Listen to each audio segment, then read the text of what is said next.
పశ్చిమ గోదావరి జిల్లా భీమవరం మండలం తాడేరులో దారుణం జరిగింది.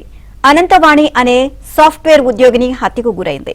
కొర్రపాడుకు చెందిన ఆటో డ్రైవర్ శ్యాంబాబు అనంతవాణి కొద్ది రోజులుగా సహజీవనం చేస్తున్నారు.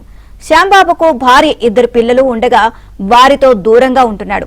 అనంతవాణి తనను దూరం పెడుతుంది అన్న కక్షతో శనివారం అర్ధరాత్రి ఇంటికి వెళ్లి ఆమెపై కత్తితో దాడి చేసి పరారయ్యాడు.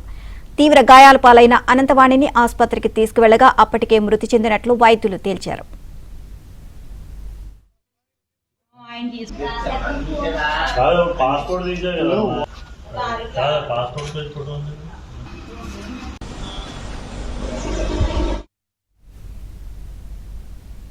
రూరల్ మండలం తాడేరు గ్రామంలో ఈరోజు తెల్లవారుజామున కొత్తపల్లి అనంతవాణి అనే మహిళ మర్డర్ గురైనట్టు సమాచారం అందింది.